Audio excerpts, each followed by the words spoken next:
Assalamualaikum warahmatullahi wabarakatuh. Kenalkan, nama saya Dika Reza Hardiansa, NIM 8040190140, mahasiswa Universitas Dinamika Bangsa. Baiklah, di sini saya akan menjelaskan mengenai apa itu email dan World Wide Web untuk memenuhi tugas KSI. Baiklah, langsung saja.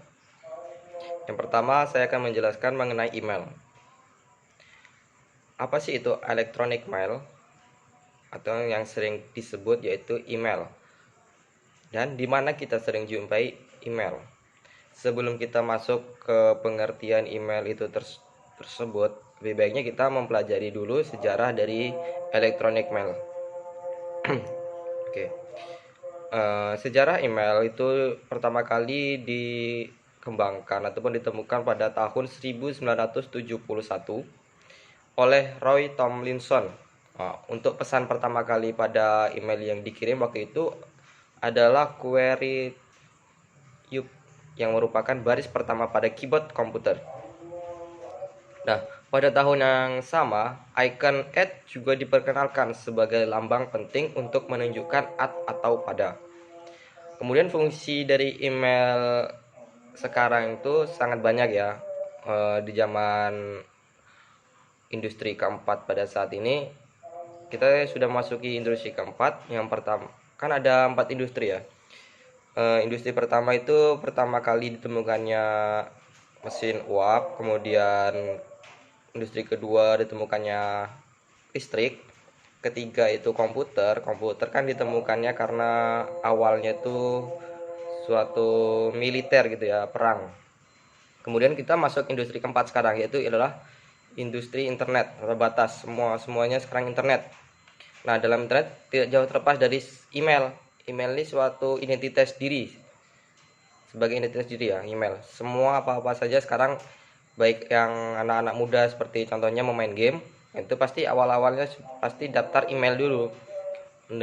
Mau apa-apa sekarang pasti email. Terus yang kedua, alat untuk mendaftarkan diri di berbagai situs dan media sosial. Nah, seperti yang saya bilang tadi, semuanya pasti email. Kemudian email sebagai media promosi. Lanjut. Nah, ini pengertian email. Email adalah pesan yang terdiri atas kumpulan string ASCII dalam format RCF822 yang dikembangkan pada tahun 1982. Nah, di dalam email ini itu terdiri atas 2 baris. Yang pertama header dan body. Header ini berisi tentang subjek, data, sender, recipient. Biasanya kan di dalam email itu di atasnya itu pasti ada dari and terus to, kepada siapa untuk mengirimkannya. Terus ke bawahnya pasti ada body. Nah, itu di bawah body itu pasti berisi isi pesan yang akan kita kirim dari email itu. Lanjut. Di sini ada MUA, Mail User Agent. MUA ini Mail User Agent ya, bukan. Kalau kalangan wanita sekarang menyebut MUA pasti taunya pasti makeup artist gitu, bukan ya. Di sini MUA itu Mail User Agent. Adalah suatu aplikasi yang digunakan untuk menyusun, mengirim dan menerima email. Contohnya adalah Yahoo, Gmail, Outlook, dan layanan email yang lainnya. Pasti ada nama umpamanya suyono123@gmail.com atau Yahoo gitu, seperti itu. Kemudian MTA, Mail Transfer Agent. MTA merupakan salah satu komponen mail server yang bertugas menerima dan mengirim email dari komputer satu ke komputer lain. MTA ini memainkan peranan penting dalam sistem penanganan pesan internet. Adapun tugas dari MTA ini, dia menerima email, meminta catatan kecil, kemudian mengirim pesan respon otomatis jika pesan gagal sampai ke tujuan. Maksudnya yang kita kirim gitu ya. Kemudian lanjut, ketiga ada MDA, Mail Delivery Agent. MDA adalah suatu server komputer yang bertanggung jawab mengantarkan email dari MTA server. Juga dikenal sebagai LDA atau Local Delivery Agent. Beberapa MTA dapat mengisi pesan MDA ketika merekam menambahkan pesan email baru ke file pesan pengguna lokal. Kemudian ada protokol mail server. Sedangkan untuk protokol terdapat dua kategori server, yaitu protokol surat keluar SMTP dan protokol surat masuk IMAP dan POP3. Untuk mengetahui poin-poin lebih lanjut dari kedua protokol ini bisa dilihat di bawah ini ya. Nih, ini yang buat SMTP adalah suatu protokol standar yang untuk transmisi atau pengiriman email. Protokol ini bertugas melakukan komunikasi dengan server untuk mengirimkan email dari lokal email ke server email. Kemudian yang kedua, POP atau Post Office Protocol.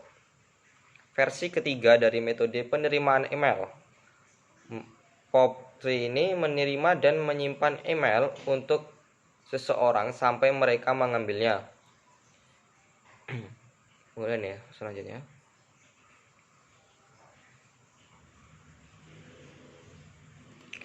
Yang ketiga, IMAP atau Internet Messenger Access. Anda memungkinkan Anda dapat mengakses email Anda dimanapun dan dimanapun Anda berada. Biasanya diakses melalui internet. Ketika Anda membaca email menggunakan IMAP, Anda sebenarnya tidak mengunduh atau menyimpannya ke komputer, tetapi membacanya melalui server.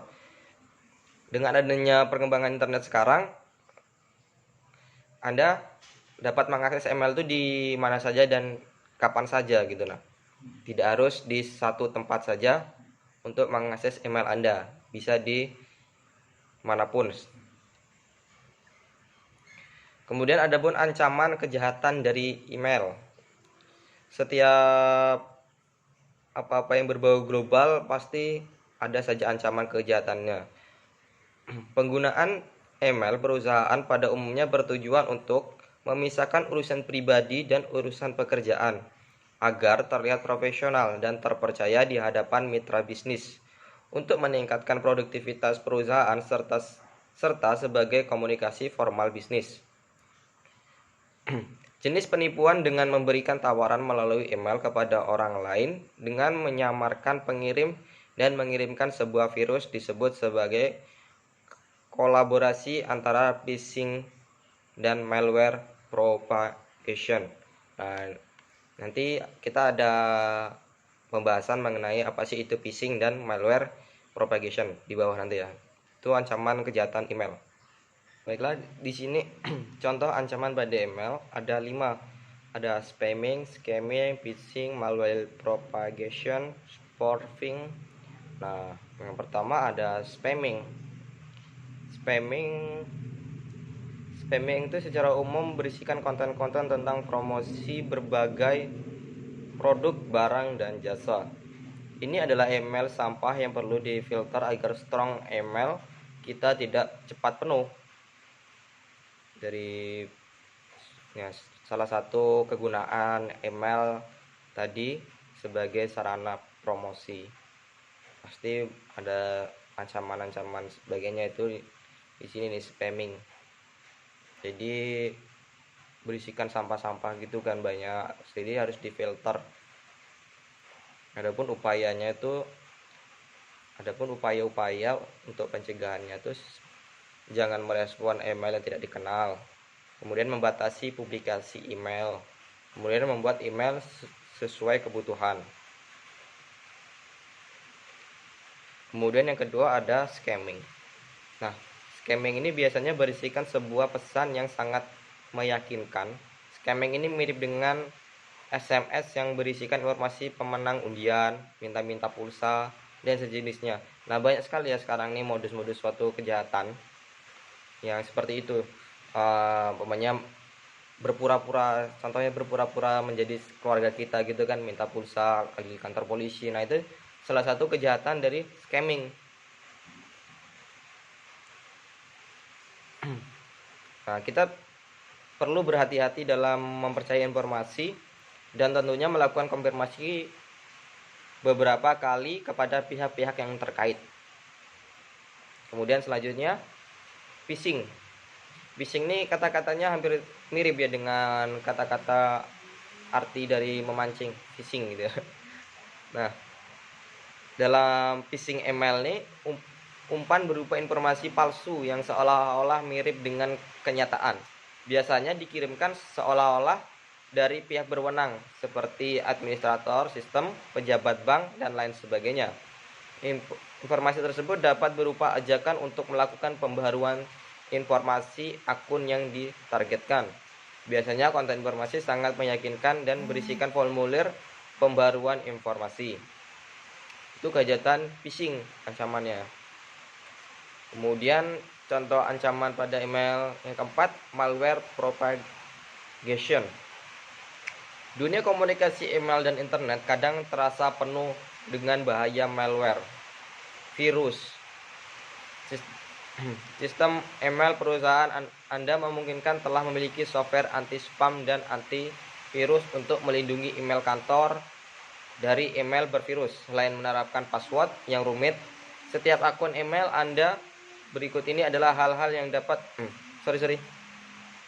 adapun di bawah ini adapun hal-hal yang dapat Anda lakukan untuk menghindari malicious email adalah update antivirus yang Anda pakai dalam komputer Anda.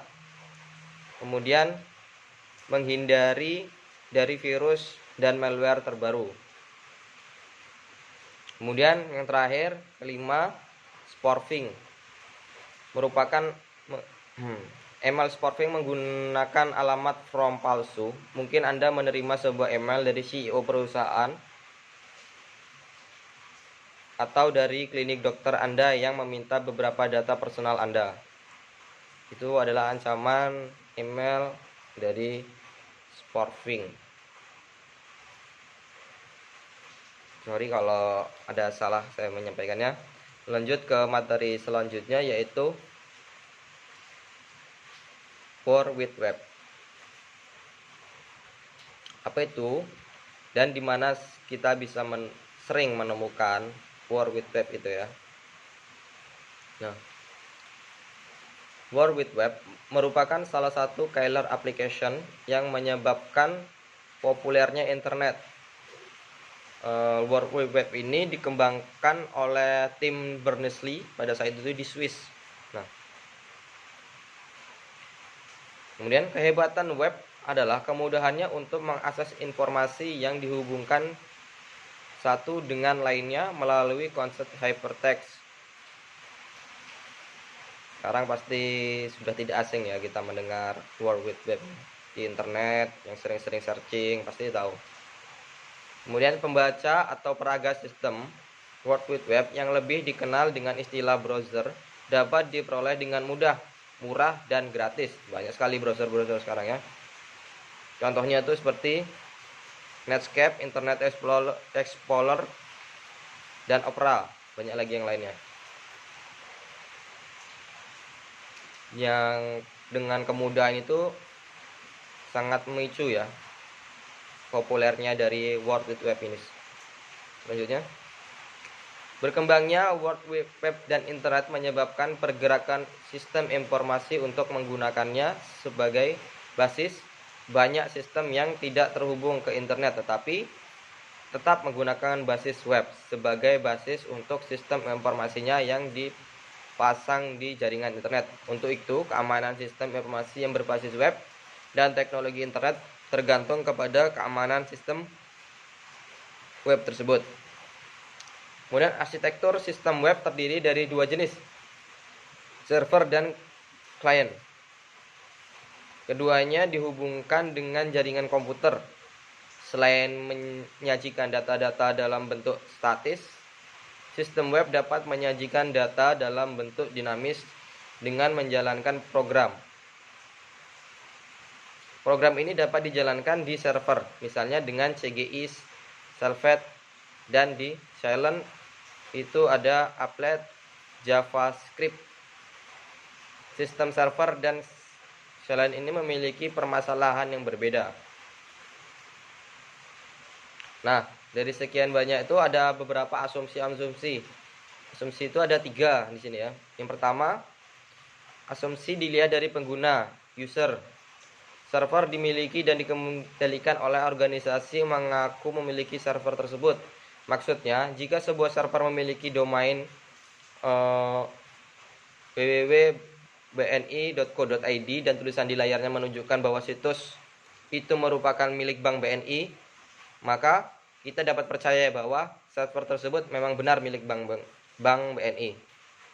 Contoh lain seperti halaman lain, contohnya www.bca.co.id, kemudian kita klikkan, kita searching, kemudian muncullah situs layarnya itu situsnya Bank BCA, maka memang benar-benar itu milik laman dari BCA. Kemudian dokumen yang ditampilkan bebas dari virus, Trojan horse, atau itikat jahat lainnya. Biasanya seseorang yang nakal memasang virus di webnya, akan tetapi ini merupakan anomali.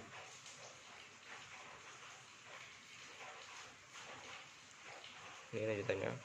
Selanjutnya yang kedua ada asumsi dilihat dari penyedia jasa atau webmaster. Pengguna tidak berpredikat untuk merusak server atau mengubah isinya tanpa izin. Kemudian pengguna hanya mengakses dokumen-dokumen atau informasi yang diizinkan diakses. Seseorang pengguna tidak mencoba masuk ke direktori yang tidak diperkenalkan. Kemudian identitas pengguna benar. Banyak situs web yang membatasi akses kepada user-user tertentu. Dalam hal ini, jika seseorang pengguna login ke web, maka dia adalah pengguna yang benar. Yang ketiga, yang terakhir, asumsi dari kedua belah pihak, dari user dan webmaster. Jaringan komputer atau yang sering disebut network dan komputer bebas dari penyadapan pihak ketiga. Informasi yang disampaikan dari server ke pengguna ataupun sebaliknya terjamin keutuhannya dan tidak dimodifikasi oleh pihak ketiga yang tidak berhak. Nah, jika dari ketiga asumsi-asumsi ini dilanggar, maka akan terjadi suatu kejahatan ataupun masalah keamanan. Nah, ini keamanan server World Wide Web. Keamanan server ini biasanya merupakan masalah dari seorang administrator. Dengan memasang server World Wide Web di sistem Anda, maka Anda membuka akses meskipun secara terbatas kepada orang luar. Apabila server yang Anda hubungkan ke internet itu dan memasang server World Wide Web Anda disiapkan untuk publik, maka Anda harus berhati-hati. Sebab yang membuka itu tidak hanya 1-2, tapi ke seluruh dunia, global gitu. Kemudian server World Wide Web ini menyediakan fasilitas agar silent dari tempat lain dapat mengambil informasi dalam bentuk berkas file. Untuk mengakses perintah di server, fasilitas pengambilan berkas dilakukan dengan perintah. Sementara mekanisme untuk mengakses perintah di server dapat dilakukan dengan CGI atau Common Gateway Interface. Server side include Actress Server Pack PHP atau dengan menggunakan Servlet seperti penggunaan jasa Servlet. Kedua jenis service di atas, mengambil berkas biasanya maupun menjalankan program server, memiliki potensi lubang keamanan yang berbeda. Adanya lubang keamanan di sistem World Wide Web ini dapat dieksploitasi dalam bentuk yang beragam, banyak ya gitu. Antara lain, nih, informasi yang ditampilkan di server diubah sehingga dapat mempermalukan perusahaan atau organisasi Anda. Kemudian informasi yang semestinya dikonsumsi untuk kalangan terbatas ternyata berhasil disadap oleh saingan Anda. Terus, informasi dapat disadap, server Anda diserang, kemudian Untuk server web yang berada di belakang freeware, lubang keamanan di server yang dieksploitasi dapat melemahkan atau bahkan menghilangkan fitur dari firewall itu tersebut. Nah, ini adapun upayanya itu membatasi akses melalui kontrol akses. Sebagai penyedia informasi sering diinginkan pembatasan akses. Misalnya, diinginkan agar hanya orang-orang tertentu yang dapat mengakses berkas. Pembatasan akses dapat dilakukan dengan membatasi domain atau nomor IP yang dapat mengakses. Kemudian menggunakan pasangan username atau password. Mengekspresi data sehingga hanya dapat dibuka. Password ini sangat penting. Itu sebagai keamanan dari sistem kita. Usahakan menggunakan password yang rumit agar susah ditebak oleh orang-orang yang ingin berniat mengancam keamanan sistem kita. Yang kedua, proteksi halaman dengan menggunakan password. Salah satu mekanisme mengatur akses adalah dengan menggunakan pasangan username dan password untuk server web yang berbasis akses ke sebuah halaman dapat diatur dengan mudah dengan menggunakan berkas. Yang ketiga, secure socket layer. Salah satu cara untuk meningkatkan keamanan server World Wide Web adalah dengan menggunakan enkripsi. Pada komunikasi pada tingkat soket dengan menggunakan enkripsi, orang tidak bisa menyadap data-data yang dikirimkan dari atau ke server. Salah satu mekanisme yang cukup populer adalah dengan menggunakan Secure Socket Layer (SSL) yang mulanya dikembangkan oleh Netscape. Selain server World Wide Web dari Netscape, beberapa server lain juga memiliki fasilitas SSL (Secure Socket Layer). Server Apache yang tersedia secara gratis dapat dikonfigurasi agar memiliki fasilitas SSL dengan menambahkan software tambahan. Bahkan ada sebuah perusahaan yang menjual Apache dan dengan SSL tuh. Kemudian keempat, mengetahui jenis server. Informasi tentang web server yang digunakan dapat dimanfaatkan oleh perusahaan untuk melancarkan serangan sesuai dengan tipe server dan operating system yang digunakan.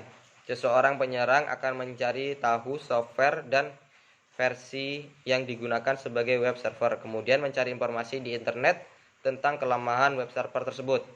Informasi tentang program server yang digunakan sangat mudah diperoleh.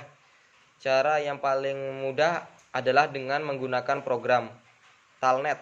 Dengan melakukan Telnet ke port 80 dari server web tersebut, kemudian menekan tombol return 2 kali, web server akan mengirimkan respon dengan didahului oleh informasi tentang server.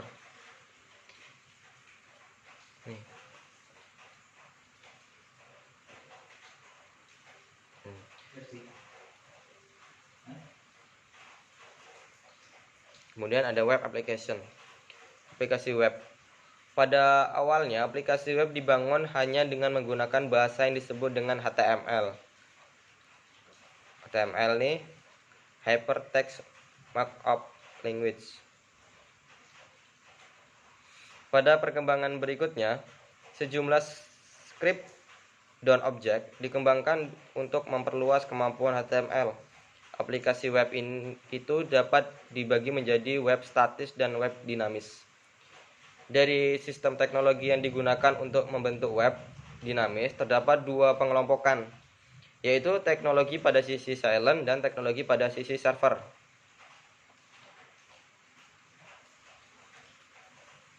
Teknologi web pada sisi silent ini diimplementasikan dengan mengirimkan kode-kode perluasan HTML atau program tersendiri dari HTML ke silent.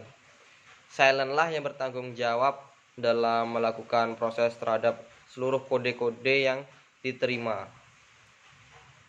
Namun, memiliki kelemahan. Nah nih, kelemahan pendekatan seperti ini adalah terdapat kemungkinan bahwa browser pada silent tidak mendukung fitur kode perluasan HTML. Tapi kelebihan teknologi pada sisi silent yaitu memungkinkan penampilan yang bersifat dinamis. Contohnya banyak nih, Control ActiveX, Java Applet, dan script sisi silent.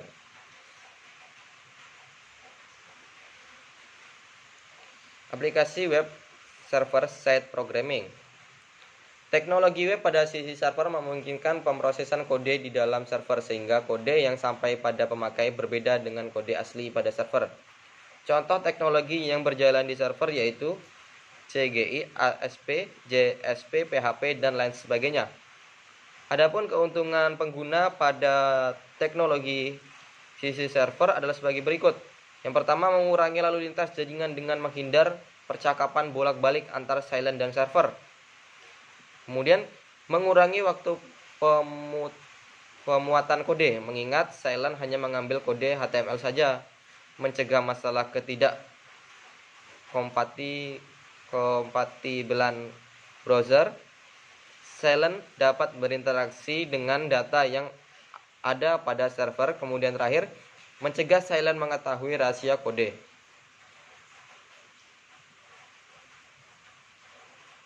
Habis. Mungkin itu saja yang dapat saya sampaikan mengenai email dan World Wide Web. Bila ada kesalahan dalam saya menyampaikan materi tadi, saya mohon maaf. Saya akhiri. Wassalamualaikum warahmatullahi wabarakatuh.